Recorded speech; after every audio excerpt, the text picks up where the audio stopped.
Hang on, Ms. Shaw. If you are not speaking, please mute.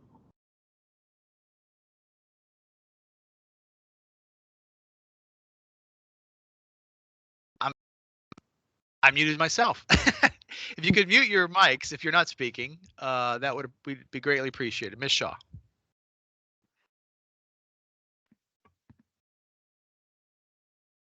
We can't hear you, Christine. Sorry. You're muted too. That mute button is a powerful thing. Hold on just a moment. Thank you. As a designee of Treasurer Wooden, he has been briefed and has read the external audit of the City of West Haven's finances. And if folks can put themselves on mute, still I'm hearing feedback. Anyway, I'd like to read a statement on Treasurer Wooden's behalf. And I quote, "The external audit of the City of West Haven's spending of COVID relief funds is complete and confirms what members of the MARB and the public have known for some time, that the city has yet to address the persistent weaknesses in its financial structure. After years of oversight from the Municipal Accountability Review Board and an adequate process toward resolving these weaknesses, it is clear that greater state control over the city's finances is necessary in order to restore confidence that West Haven can effectively manage its own financial affairs." The treasurer has reviewed this report, as I mentioned. We look forward to a robust discussion today on the part of the MARB board on the draft corrective action steps that have been presented for our consideration.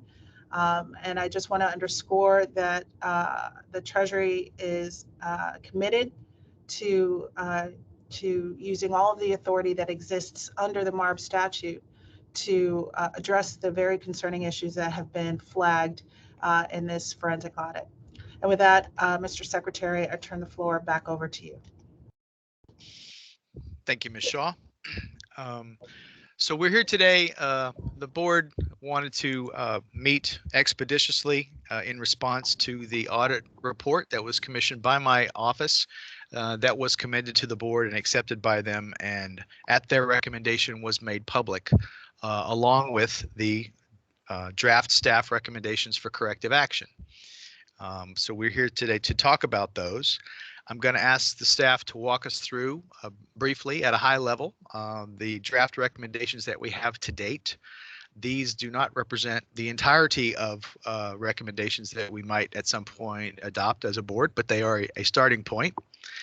I'll note that we have a number of the recommendations take us through a number of areas that we recommend the city, number of actions we recommend the city take going forward, but they also delineate what the board itself may do going forward. And I would separate those two ideas, right? We as a board may take some action that puts us in a posture to better provide for some outcomes here. And then when we get into that process, we can exhaust all recommendations that anyone wants to come forward with and talk about. So I don't think it's important today that we exhaustively debate these recommendations, because they are, as I say, not inclusive, not exclusive. We can add to them, subtract from them. What we will need to do is get ourselves as a board, probably, in my view, to a better place in terms of our posture under the statute, and then we can begin to actually provide for some of these things. So that's, if you can separate in your mind those two ideas. We'll walk through these recommendations quickly.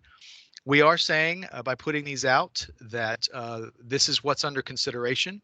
I think from my own perspective, I would say the city would be well advised to take a hard look at these recommendations and begin to make arrangements to make some changes in accordance with these recommendations. Because as soon as the board gets itself to a different place in terms of its posture with regard to the city, we'll be in a position to work very closely with them to assure that some of these reforms take place. So with that, I'm going to let staff take us high level through the draft recommendations, and then we'll have a short period for discussion. Ms. Kinnison. Yes, Secretary, thank you. You're going to notice in the corrective action plan, it's really a compilation based on recommendations that we have received through the years and through the time from the MARB members, as well as Cohn-Resnick's audit, as well as the city's independent auditors and their findings that we have been working through with the city, and various independent consultants that have been hired to educate all of us on the critical areas of deficiencies that warrant attention. Moving over to the list of items that are here, I think that we're all aware in the executive summary about the severity and the necessity for us to be able to definitely take a look at what warrants attention. The lack of policies and procedures, staffing has left the city in a vulnerable situation, and these control weaknesses have led to the opportunity for waste, fraud, and abuse. Those open doors when you don't have those controls that are in place, and you could hear that throughout the auditor's report. At the high level of the corrective action plan, we've already have discussed this before, and that's the centralization of the procurement function and the need for having a director as well as 2 buyers. I know that the city had mentioned that they should have an administrative assistant. The recommendation was 2 buyers, one that would also oversee the P-card program and creating policies and procedures around that area. And I know that this has been worked on, but it does shed light that more work is still to be done. Centralization of the accounts payable function. Right now, invoices are going across the entire to department heads, and that needs to be centralized with a manager that is overseeing all of those areas with proper qualified staff underneath them, and centralize that all of those invoices are, we do not have to worry that it had come to our attention through Cohn-Resnick's audit that some invoices that in December when they were there, they were not been booked to the system that were dated back into June. So it is important that they have a centralized area for accounts payable. Signatory authority, I think we've discussed that as well, and the dual signatory authority and what those roles and responsibilities are, and that no check should go out unless somebody has reviewed the documentation, and what is the level of authority that each signature has. Vendor database, we heard a lot in detail about the vendor database with 27,000 vendors in their system, while only 5,500 W-9 forms and tax ID numbers are there. So there's a weakness in the vendor system that definitely warrants some cleaning as well as scrutinizing. Centralization and creating an actual grants management area and compliance is critical. Somebody should be on top of all of grants, that federal and state grants that are received within the city, and somebody taking ownership for that. We've talked through these monthly year-end closing. That is an area that has been spoke about in the past, and I was surprised to learn that that was not formalized, to be honest with you, when I read the report. The charter, we have talked about the charter and taking a look at making sure that the charter is in line with policies and procedures, and that, if they are dated, that they get updated. One of the areas that should be considered is the financial director's position, as that is appointed at the same time as the turnovers of mayor, and that could lead to constant turnover in that area. So it would be important to take a look at that. Human resources, I know that that has been worked on recently. However, policies and procedures for and creating a policy around anti-fraud policy, code of conduct, conflict of interest, a code of ethics, related party, these all need to be incorporated within an employee manual and proper training, and each employee is signing off on the acknowledgement of that training. The timekeeping policy, there needs to be a policy around if they are to have compensatory time, what is that policy? And it needs to have a pre-approval, as well as it needs to be automated within the timekeeping system. The Audit Compliance and Risk Board that is listed here, and it could be in combination with the Code of Ethics. Mr. Hamilton actually brought this to our attention about years ago when the city of West Haven was under a review board. This probably is not the proper format or governing structure, but at least it shows the flavor of an oversight of audit compliance and risk. And Tom, I would ask for you to help me out in this area and, give me your feedback in this particular area. Now we're on to the next steps as far as the MARB is concerned. And I think it is time for me to pause and give that back to the secretary.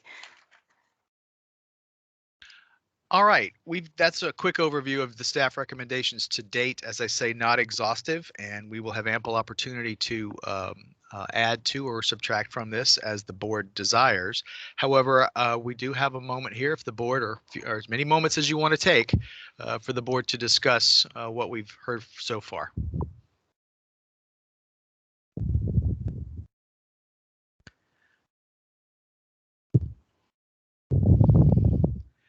Ms. Shaw? Oh, I'll start with Ms. Shaw. Thank you, Mr. Secretary, and thank you, Ms. Kennison, for that summary. I appreciate the manner in which these recommendations are laid out, as well as the, reference to the longstanding comments that preceded this most recent forensic audit. I would like to explore the wisdom of plugging in some dates for compliance on certain aspects of these corrective actions. I think it is important for us to understand, especially since these actions are framed in the context of if there is inadequate progress on these specific items, then the MARB may exercise the option to designate the municipality as Tier 4. So I'd like to discuss the wisdom of adding some dates into this. And I also see that reference is made, and I'm looking for the language where there's the potential for the costs associated with this heightened review and other costs associated with implementing the corrective action plan, that there's a possibility that municipal restructuring funds could be withheld in addition to those that have already been withheld. I would make that language stronger to make clear that it's not just something we may consider, that we will use those restructuring funds and think it is an appropriate use of those funds for these measures. Thank you, Ms. Shaw. If I may, I think I'm going to offer a view here. It is not my concept in looking at these recommendations that we have to work through them and have them happen before we get to the consideration of Tier 4. Okay. I think that we can move to Tier 4 immediately. And then once we get to Tier 4, we can begin to work on these recommendations going forward. That would be my thought. Mr. Brockman. Can I add my 2 cents, please? Al can't put his hand up because he's, I think, on the phone. Okay, let's go with Mr. Brockman, and then we'll go with, who's that? Sal Luciani. Mr. Luciano. We'll go Brockman and then Luciano.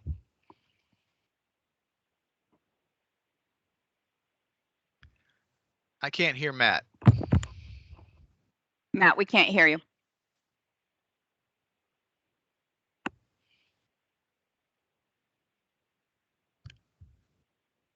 Oh, sorry about that. How's that? That's better. Okay. I would agree with what the Secretary said about that we should work with the city in terms of moving on these recommendations concurrently with the process of evaluating and moving into Tier 4.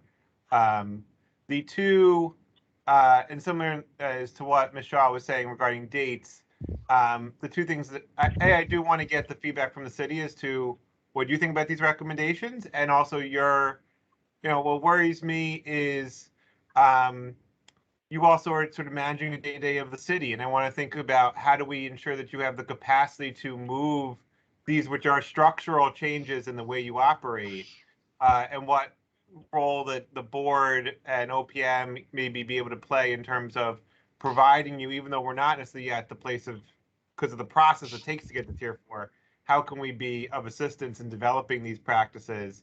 But also putting in place, I think there's a trust factor here and about restoring trust, and how do we put in place some benchmarks that are public and, you know, in writing, that are about, here's the progress we made on X item this week, so that we are seeing, that the public that's following along can see on a website, we've made this step, we've made X step, because I think that is an important transparency piece that I think will be very crucial in terms of the next stages for the city. Mr. Luciano. Yeah, I agree with Matt. I think he said a lot of the things that I wanted to say. I don't think, unfortunately, that the findings of the auditors were any surprise, and I say that with real sadness. For years, we've been saying you can't just look at the check signing part of the checkbook. You also have to look to make sure you're receiving the services and whatever products that you're paying for. And, you know, to be here 5-6 years later and find that none of that structurally took place is really disheartening. And so I never thought I would hear myself say this, but I think we need to start the process to move to tier 4 and to get the city's response. I know the city's in crisis right now, and I understand that. And anything we can do to help them and to help get their financial house in order, I'd like to get accomplished. Thank you. Thank you, sir. Mr. Hamilton. Thank you, Mr. Secretary. I have a couple of observations that I'd like to make. I certainly agree that moving West Haven to Tier 4 is warranted. One of the things that we've talked about, really the slow progress, if you will, with West Haven really since the formation of MARB. But I think it's important to remember that actually West Haven has been under state oversight of some form or another for actually a much longer period of time. Prior to the formation of MARB, I was actually chair of the Municipal Finance Advisory Commission, and West Haven was before that commission for probably 10 years, if I remember correctly. It was a long period of time. And in fact, I think it's probably fair to say that one of the reasons the MARB was created was because the Municipal Finance Advisory Commission was really truly advisory, and it did not have the powers that the MARB has. And so I think one of the reasons MARB was created was really to deal with those municipalities that have really these systemic internal control issues such as West Haven. So I think it is appropriate under the circumstances to consider moving to Tier 4, and I certainly would support that.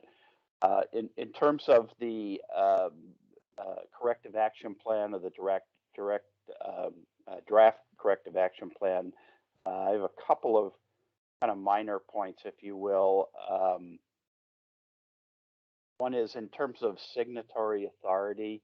I'm not sure that the way that is presently structured, and again, this can be worked on later as I understand, but I'm not sure that I would require formal actual signatures on every single check. I think that's a, for a city the size of West Haven, that would probably be a pretty burdensome and not really value-added activity. I think the essence of what the auditors were recommending, if I understood correctly, was that the fact is that the city charter requires dual signatures, but in fact, the second signature on there plays no role whatsoever. And so if I understood their recommendation, it was really to have that second signatory review a check register on a routine basis every week, or however often checks are cut, so that somebody else's eyes were on that check register before checks were actually cut and before checks actually went out. But again, to actually require physical hand signatures on every single check, I think certainly that should be evaluated given the number of checks West Haven issues, whether or not that's realistic. And in terms of the audit function, I do believe it's appropriate for a robust internal audit function to be put into place in West Haven. And I think the critical thing there is that must really be truly and completely independent from the administration. And it's really just a second level of control. And I would suggest that as the, if the MARB board does move to tier 4, I think it would be important for that internal auditor or that internal audit department to have some direct reporting line to the MARB board, or perhaps to a emergency financial manager that may be established. But it ought to be someone, the reporting line ought to go up to someone outside of the finance director and frankly outside of the mayor. That's the whole point of an internal audit function, is it's separate from the administration. And so those are my comments. Thank you, Mr. Hamilton. Mr. White. Yes, thank you. The proposals for changes in policies, I think, are quite appropriate. But I think the change here is, I think many of us over the last several months are coming to the conclusion that the issue here isn't the absence of policy and procedures alone. It's the lack of will to implement those policies. As Tom has indicated, the city was under state oversight for 10 years. My recollection is before they came under MARB in 2018, there were a number of years when the budget was not balanced. And what I'm seeing with this report, something that I've certainly been concerned about, is the reason for the procedures is to prevent fraud, waste, and abuse. Based on the report, it seems to me that there may very well be instances of fraud, waste, and abuse, and we should find out about that. I think part of the what should be done is an investigation, perhaps on a sampling basis, of some of these payments outside of the COVID funds. In addition, I do not recall there is a rule that contracts, non-labor contracts over $100,000 should come before the MARB for review. I haven't gone through everything, but I don't remember an awful lot. And it seems to me that a lot of these vendor payments are over $100,000. And if the city is simply getting around that rule by saying, well, we don't have a contract. I mean, I think a purchase order is a contract, but whatever it may be, we would like to see a review, a little sunshine on all major vendor payments.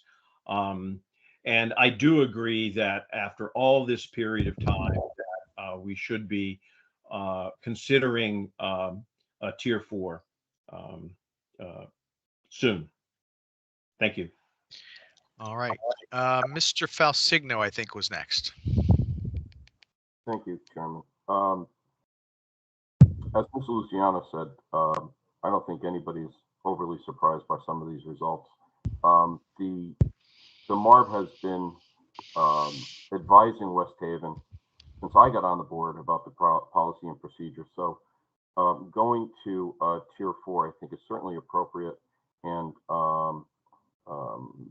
by the audit is well overdue. What I do think we need to look at is this audit only looked at roughly $1.1 million of one particular fund. What bothers me and what I think really needs to be looked at by the MARB going forward, along with the Tier 4, is that many of the policy procedures were suggested many times over, and were not implemented. In fact, I always got the feeling that after I walked away from some of the meetings that, you know, they were just kind of trying to run out the clock on us until something changed. And that was just the feeling that I had. I think we have to really do a deep dive into some of these other areas of the city of West Haven, because if the snapshot of 1.1 million has all these issues, suggested issues, I'm interested to seeing where else there might be possible problems. So that I think has to be looked at. And what I do, what does concern me about the amount of about the timelines that we're going to be addressing, I think West Haven has a problem meeting, or has historically had a problem meeting some of the fair and reasonable timelines that we've put on. I think with Mr. Jackson coming aboard, I think that's a real plus for us. But I do feel that there has to be some sort of reprimand that the MARB has when they don't meet the timelines. And the only real reprimand we could possibly have is holding back funds. So going forward, I think that's going to be very, very important to monitor. And I think going to Tier 4 is well overdue. All right, thank you, sir. Mr. Biller, I think, was next. Good morning. How can you hear me? I can hear you. So first of all, I agree with my fellow board members that spoke before me, Matt, Sal, Tom, Steve. And as Steve had said, one of my immediate concerns was, as outrageous as this audit is and as comprehensive as it appears to be, as Steve said, it really is just a small snippet, a small snapshot of the overall finances in West Haven. And so it brings me to my greater concern, as Steve had said, what's going on behind this large amount but small percentage of funding and spending. And I think, as others have said, that this audit unfortunately came as no surprise to most of us. And I think that the city has been given ample guidance and time to institute many of these changes that have been recommended previously. And regrettably, obviously, they have not. And I think that they've given us no choice but to begin the process of greater mandatory oversight, as has been mentioned before me, independent of the city's administration. And therefore, I am in favor of the next step of moving to Tier 4 and beyond, if necessary, in order to compel the city to, make these changes. And, at the end of the day, what we all have to remember, and what the administration has to be obviously mindful of, is that the hardworking taxpayers of the city of West Haven and beyond are relying on us to do right by them.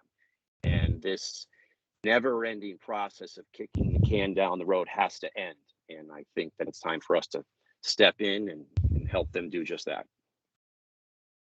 Thank you, sir. Mr. Egan. Yes, thank you. So I don't want to get into the discussion of further elevation, just stay within the guidelines of the statute. But I would say this: it has been 4 years since we've been here. When I see the comments by city officials regarding the audit, it almost appears like they had no idea of anything going on, and that any deficiencies that we've raised over the course of a 4-year period, inclusive of prior mandated audits that have raised the same, like it never happened, like they were almost unaware of it. We have had numerous MOAs for restructuring funds where timelines and benchmarks for achieving certain things, and even under the current one, I believe they are still deficient in meeting all those timelines agreed to and set by them. I also think that it really shows a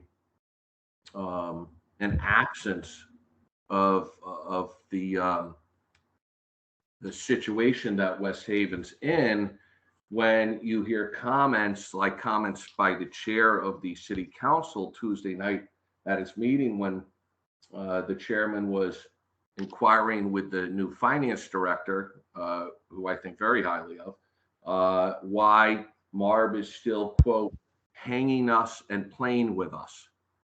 And he talked about that we've had 3 balanced budgets. Why is MARB still around? The balanced budgets, and it's been said by the mayor, how this is some grand accomplishment. The only reason why there's balanced budgets is because we have given this city an exorbitant amount of money.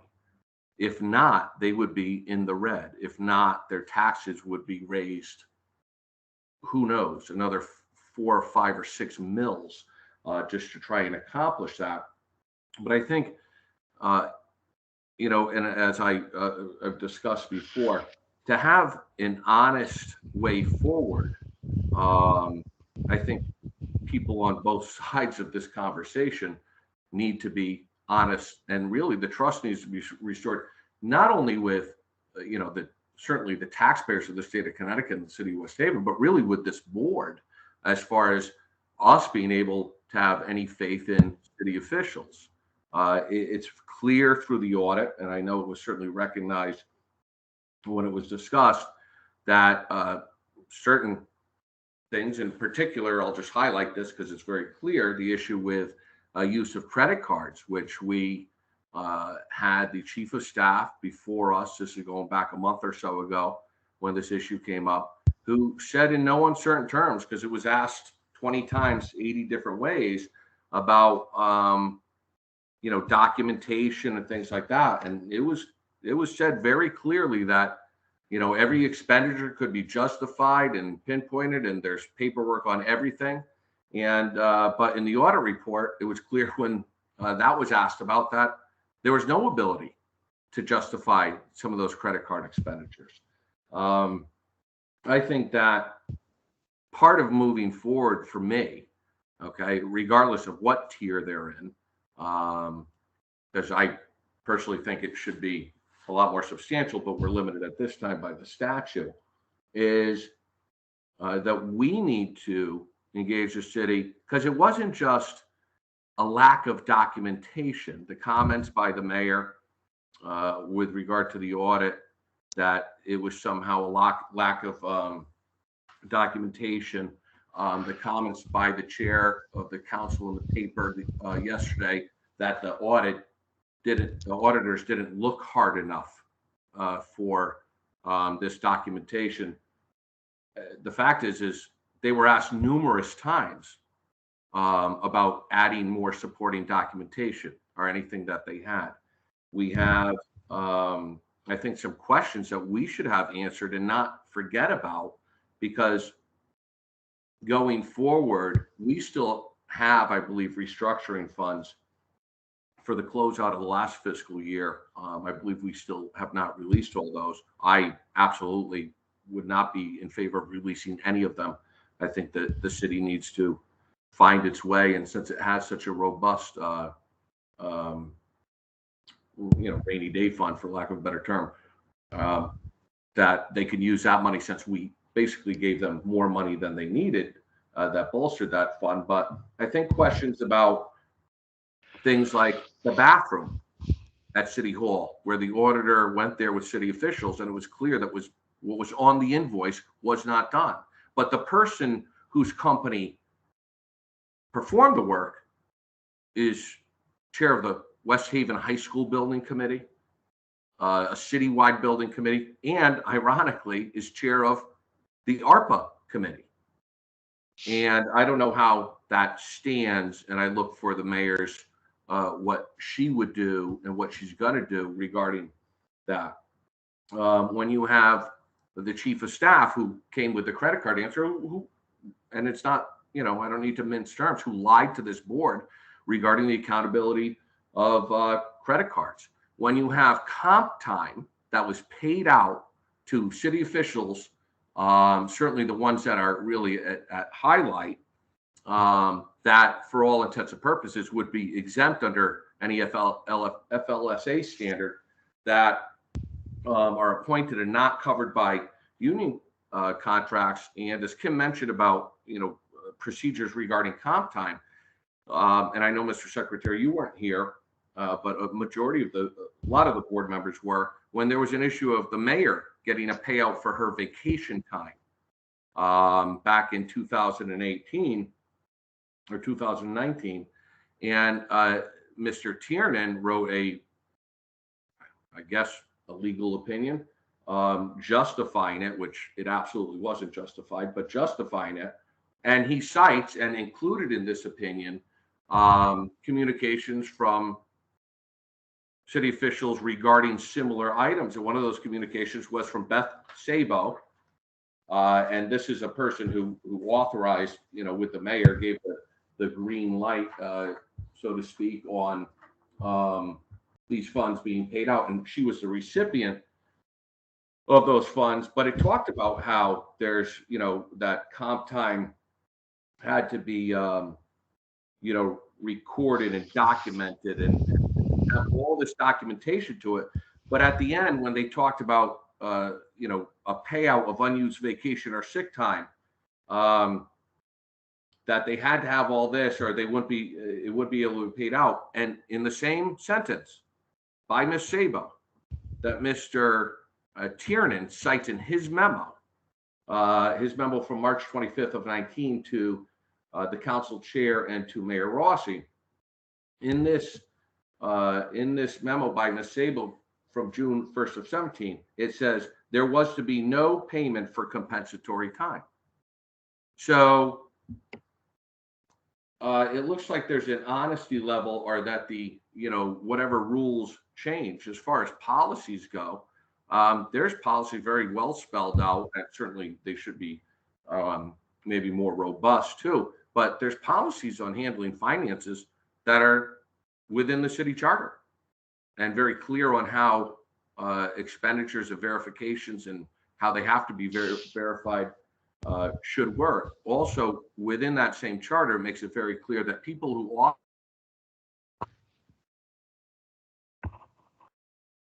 City of West Haven in violation of those provisions are solely and individually liable for the repayment of those. So I just think there's a lot of things that, besides the solution or what seems to be the big move of going to a tier 4,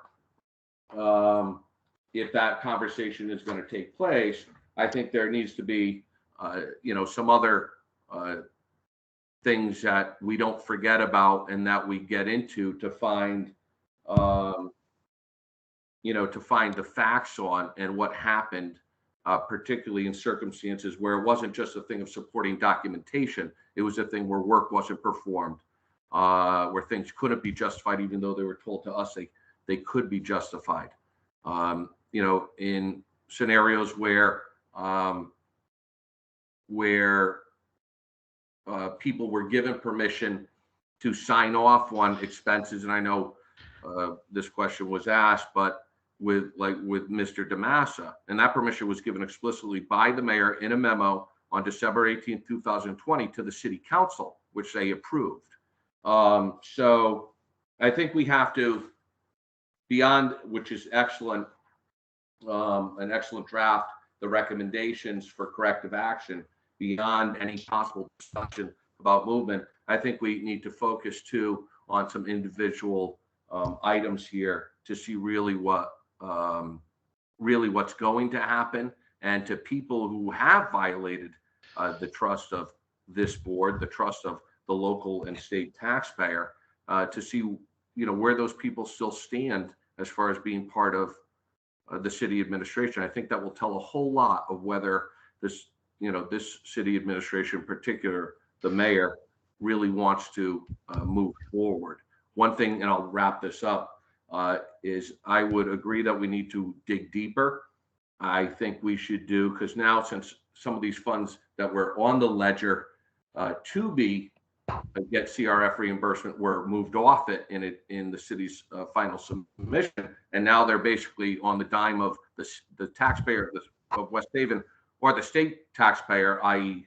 The money we've given or pilot funds or whatever, is that, we should certainly look to engage in maybe a couple random samplings, similar to this, of expenses over the last couple of years, over, say, a 30 or 60-day period here and there, to see, I guess, how that to really see and just verify what we already know, that this is far beyond anything to do with COVID relief funds. Thank you. Thank you, Mr. Egan. Mr. Waxenberg. Okay. Is Gareth here online? I assume he is, but I'm not sure what his availability is. A couple questions that may require his input. First question is on the recommendations from MARB. It says special measures related to ARPA spending, that section there.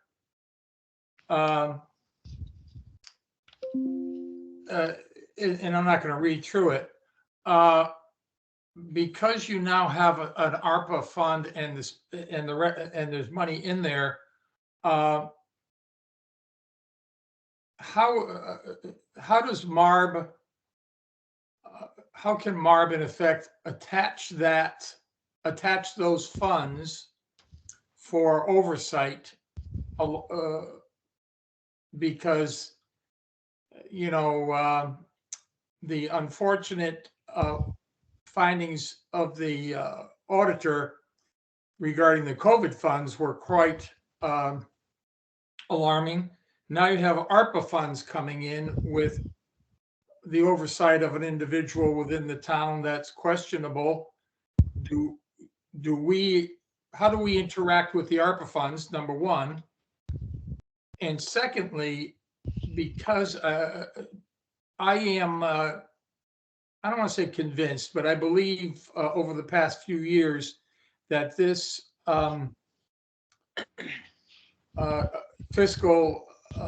lack of fiscal oversight not only deals only with the city's finances, but also could have bled into the Board of Education budget and also the fire district's budget that's under the board, underneath the in the board's budget. So as we move forward, the auditor has found within the city side significant deficiencies, which as people have said may or may not be alarming.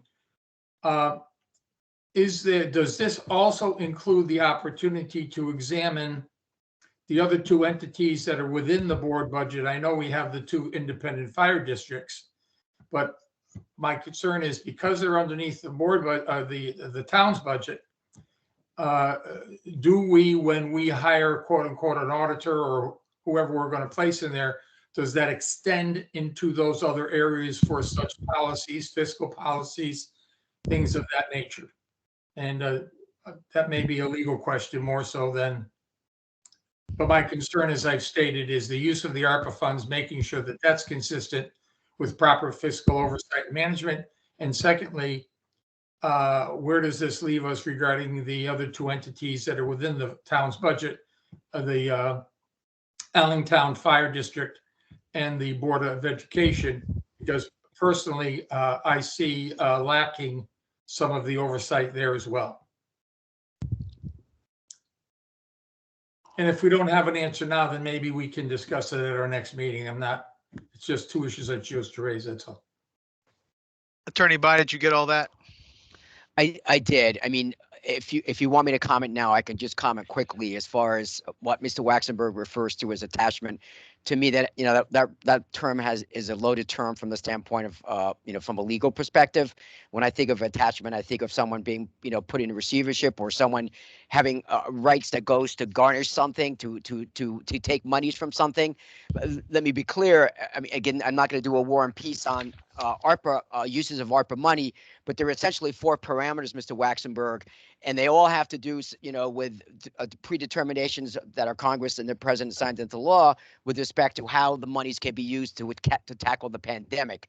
So there's essentially 4 elements that are out there. One is to buy PPE and to continue the fight against the pandemic. One is to address with public health and, socioeconomic issues that are related or indirectly related to the pandemic. You've got an attempt to expand environmental concerns, whether it's sewer and or water issues, and then you've got geospatial stuff. So there's very limited there's limitations how those monies can be used. So I'm not saying no, but I think it would be highly unlikely that this board could come up with a way that would fall within those parameters. Certainly the board, to the extent that we need to pay for some of these services, we can certainly go and look at the restructuring funds and take out of the $4 million that they would be entitled to, West Haven would be, to use those monies to pay for some of the bills of the personnel we're going to have to bring into place. Ultimately, to the extent there's an issue with how the monies are being spent, there could be a clawback on those monies by the OIG, et cetera. But ultimately, those monies, the ARPA monies, have to be spent based on the rules that was designed by the Congress. So I don't think it's going to be used as a supplemental thing for us to be able to go and address, if you're implying some of the services that are going to be necessary in order to try to bring witness and a governance, if you will, a discipline, so that West Haven does what it has to do as far as getting these protocols in place and hiring the necessary personnel. To the extent there's a loss of revenue by the municipality, that's another story. That's a very complex formula that goes through. There's potential to use funds to the extent there's a loss of revenue. Again, I don't think that's not a place for us to discuss now. That's a pretty involved thing in the Treasury guidelines. Again, we can maybe talk about that offline and explore that. I assume that Mayor Rossi's been considering some of those issues, as all 169 towns in the state, to the extent they have ARPA money to consider that. Thanks. I don't wish to prolong this. It's only that the deficiencies in oversight and proper documentation regarding the COVID funds, my concern is I don't want them extending into the ARPA funds. Exactly. I mean, quite frankly, they're a going concern right now with what's so, they're on notice. Everybody's on watch. And by the way, the OIG and the feds, is no surprise, are watching West Haven, intently. So absolutely, Mr. Waxenberg, your comments are well placed. And to the extent that there is monies that are found to have been misused, they will be clawed back, and they will be held accountable to the Treasury. All right. Thank you very much. Mr. Hamilton, I believe, was next. Thank you, Mr. Secretary. So I just want to build a little bit upon my fellow board members and also Mr. Bai's comments, and that relates to this consideration of Tier 4. And the point I want to make really essentially is that this audit has revealed, one, that that West Haven is likely looking at $800,000 or $900,000 of expenses that have been paid that are going to have to be paid back in some form or another to the federal government. Number two, that we have grave concerns about the fact that this, in some sense, may only be the tip of the iceberg, that there may be similar issues with respect to other grant funds, federal and state grant funds. Number three, that the auditors have identified instances where financial records were essentially not complete and not accurate in a variety of areas. The vacation or the payouts to employees, as well as invoices from prior fiscal years that remained unpaid. All of these things essentially raise into real question a number of things for me. One, the fund balance of the city may in fact ultimately, as a result of these issues, may need to be restated, and certainly the fund balance that we would have expected heretofore that West Haven has or will have at the end of the year will likely be lower than than we have been expecting, that there are short and long-term liabilities that are not necessarily accurately reflected on the city's books. And it raises concerns in my mind about the economic outlook for the city. So those are the comments I wanted to make. Thank you, Mr. Hamilton. Mr. Falsigno. Thanks, just have to unmute. I agree with Mr. Egan, and quite frankly, everything that has been said is exceptionally accurate. I know one of the comments is that I read, whether it was yesterday or today, was that the city plans on submitting some documentation that will allow them to utilize some of those funds. My question is this audit was an arduous audit. They had numerous opportunities to submit and to present any type of information that they had to justify some of these expenditures. But I think and I'm not sure what the answer is to this question, because again, I'm not, I don't know the MARB policies case and verse, but what I've always felt has been the issue has been that MARB looks at all these events from 30,000 feet down. It's a macro view. And somehow we have to have more of a micro analytical view here, because a lot of these events that took place, whether it's the marching band, the bathroom, a lot of these events are events that need to be overseen. And somehow I keep thinking, and I've said this before, and I'm not sure it's possible, somehow the MARB has to, when we go to tier 4, I'm not sure there's an opportunity to have kind of like an old-fashioned gatekeeper when people went into receivership, when people had to present bills and had to have things overseen on a daily or weekly basis. I think that's the only way you're going to change or get us to a point where we're all comfortable. The other thing that we've spoken about is the culture.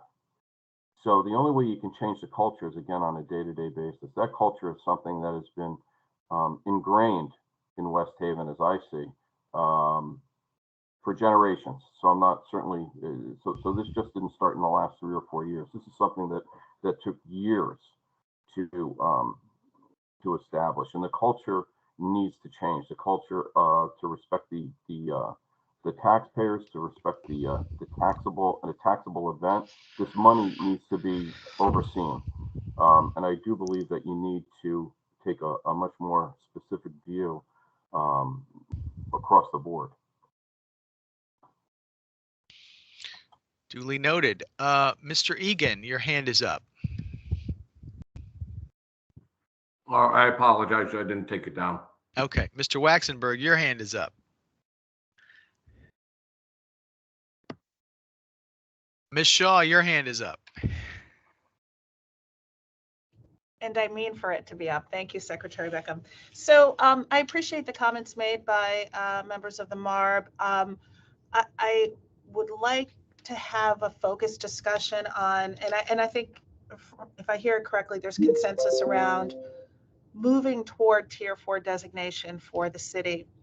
I'm interested in what steps we can take before that tier 4 designation kicks in, which is at least 30 days out. I am very, very concerned, in addition to those issues that have been highlighted by Mr. Hamilton and Mr. Falsigno.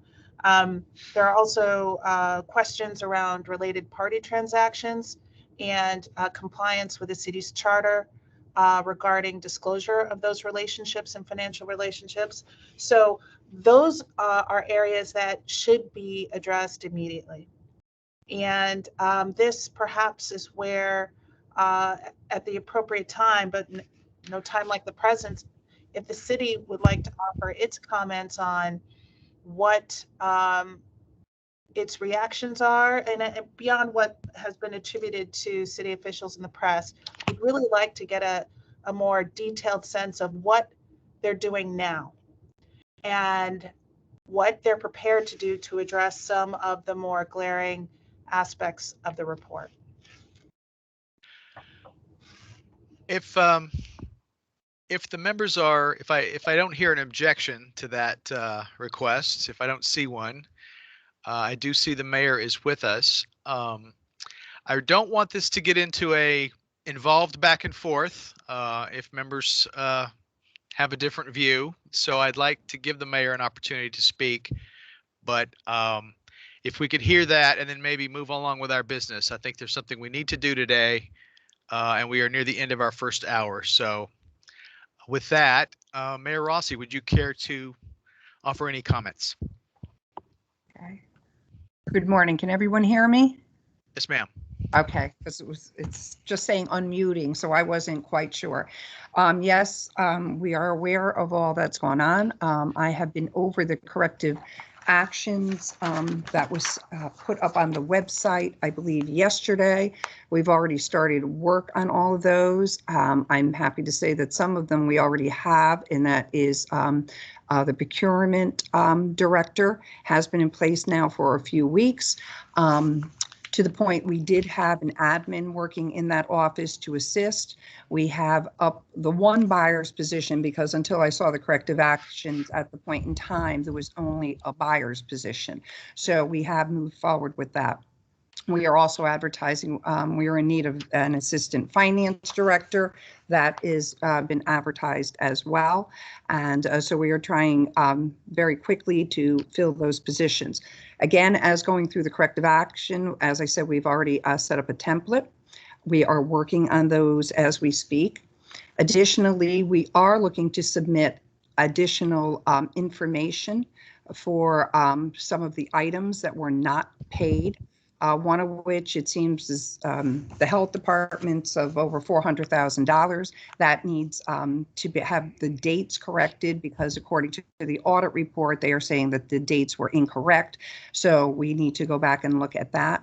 The fire departments were never, they never went through the payroll register. So we have to get that the two fire departments, the outside fire departments, they have to be reconciled.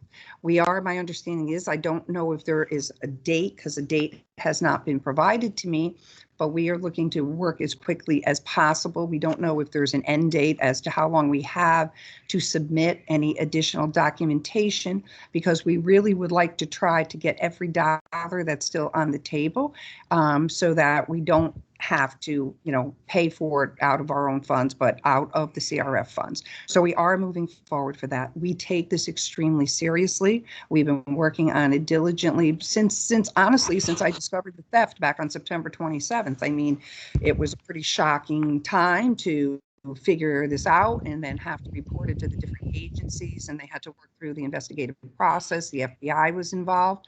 So it's been a long run. This hasn't just happened. It's been going on to the knowledge of me when I discovered it on September the 27th. So we do take it seriously. Any theft, but a theft of this amount is disgusting.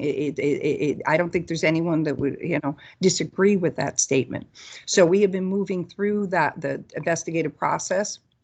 As far as what we've been giving information for, those that were directly in charge with the theft have been all arrested, and I don't know what their adjudication is going to involve, but right now, we are not being told that there are any additional people being investigated for theft of any type of funds. So again, we do take this seriously. I got involved, and Mr. Hamilton gave a great history lesson because he's absolutely right. I used to go to the MFAC meetings when I was on the council because I was very intrigued and interested. But to his point, he's absolutely right. There was no teeth. So you could suggest all you wanted, and Mr. Jackson was sitting here with me. He was involved with the MFAC as well at some point in time, with West Haven being, under them. And again, it has been a problem for quite some years. I came into office in December of 17, and we were immediately put under MARB because of the deficit bonding that was passed by the previous administration. We also, because I don't know how much everybody knows, and I'll be very quick because I know everybody's time is valuable. The problem is that in FY17, there was still a deficit that was not taken care of by the deficit bonding package. So once the audit was complete, and then Secretary Ben Barnes had $8 million for the city that was supposed to take care of the hole that was left to the city by the previous administration of an $8 million hole. Unfortunately, we had to take $2 million of that financial aid and put it into 17 to cover the deficit. So we were kind of behind the 8 ball when we first got in, because we had $6 million to fill an $8 million hole, and we had to quickly do serious cutting to different, and not union personnel, but other personnel, to try to balance the budget. We were able to succeed to balance the budgets, and I understand that it is with funding from MARB. I've always understood that. However, we've, in most years, used less funding, as you know, than was previously offered. So we have tried. Did we fall short? Absolutely. I'm not trying to make any excuses. I just want everybody, because I don't know when everybody came on to the MARB, because there's been different changes and everything throughout the years. So I just wanted to be really clear, but we do take this seriously. We look forward to working with you. I don't disagree with anything you've suggested, but I am happy, Mr. Hamilton. The only one I was worried about when I read the corrective actions were signing the checks like by hand, I call it. That would have been really tough. So I'm glad that you brought that out and gave us better guidance, which we can absolutely continue to reach out to satisfy that issue, because absolutely signing the checks by hand would really be a problem. I don't know if Scott Jackson would like to briefly speak, and if anybody has any questions, I'd be happy to answer them. Very briefly, good morning, Scott Jackson, Finance Director, City of West Haven. Some things became apparent to me fairly early. One of them is that I do not believe that we have the collaborative relationship with the auditors that I believe that we should have had. So that yields a lot of things in the draft corrective action plan that have already actually been accomplished or are on their way. So what we've done is we have synthesized this plan with the items in the MOA so that we can keep track of them in a unified fashion, and we can report out in short order as to where we stand on all things outstanding as well as these items. So we look forward to that opportunity. But we are absolutely moving forward in a positive fashion to address the items of concern. Thank you both. To the members of the board, we've had a lengthy and robust discussion this morning, and I expect we're going to continue to have those going forward. What I would like to do now, it seems clear to me that there's some strong inclination that we move forward to the next step with the city, and that we as a board begin to initiate the process to take them to a Tier 4 municipality. If folks are agreeable to that, I think we need to walk through, and perhaps the staff can walk us through. I know that they circulated a summary of that process. I'll just go through it quickly, and if there are questions, the staff can field those. But without objection from the board, I'll just let you know that if we're going to initiate a Tier 4 status for the city of West Haven, we will have to make a finding under section 7-576E of the general statutes that the fiscal condition of the town, of the city, warrants designation as Tier 4. We have to make these findings based on an evaluation of criteria that include the balance in the municipal reserve fund, the long and short-term liabilities, including their ability to meet minimum funding levels required by law, contract, or court order, the budgeted revenues over the past 5 years compared to actual revenues received, the 3-year budget projections going forward, the economic outlook for the municipality, and their access to capital markets.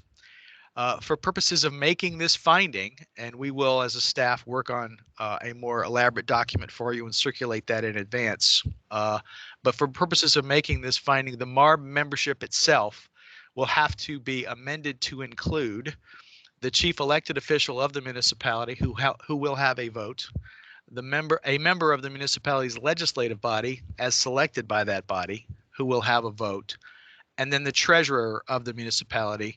These are the words of the statute. Whether these correspond to actual officers there is a question we'll have to have, I guess. But the treasurer will not, the treasurer of the municipality will not have a vote. So we will expand by 3 for that purposes of that vote, and that would likely occur. We do have a meeting scheduled next week. I believe it's our regular meeting of April 14. That would be my inclination to put that vote to the board, expand for that purpose, and invite the requisite members from the municipality to join us for that purpose, and to have that discussion and vote at our meeting on April 14. That's my thought. Do board members have questions about that process or a different thought?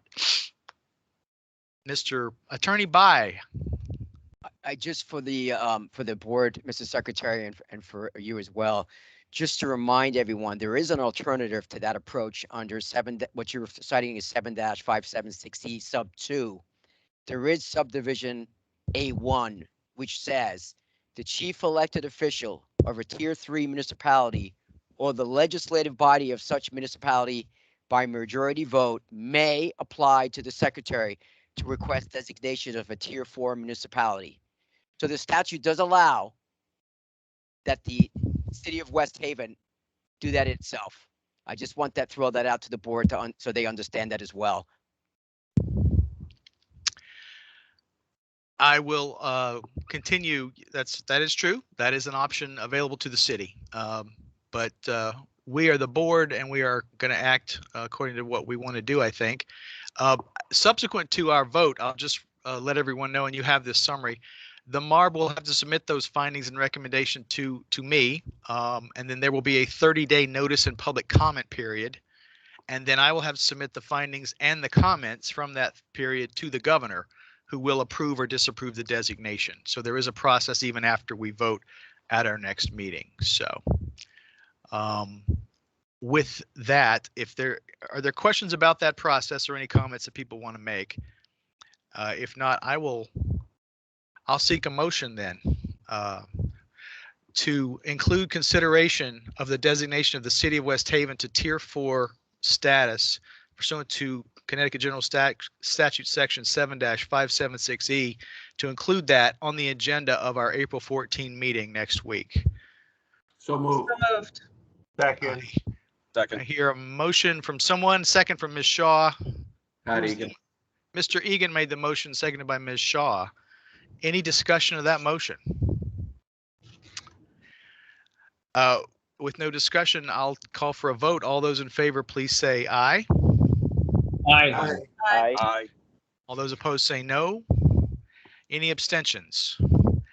The ayes have it. We will include consideration of that designation on our next agenda. I need a motion to advise OPM to invite the city of West Haven officials, the requisite officials required under the statute, to come to the April 14 MARB meeting for the purpose of considering designation to tier 4 pursuant to section 7-576E of the general statutes. So moved. Second. David Miller, vote. Who was the mover there? Pat Egan. Mr. Egan moving, Mr. Biller seconded. Any discussion? Seeing no discussion, all those in favor, please say aye. Aye. Aye. Those opposed, no. Any abstentions? It appears the ayes have it. We will invite the city of West Haven. Mayor, since you're on the call, who should we direct contact to for that purpose? You can direct it directly to me, would be fine.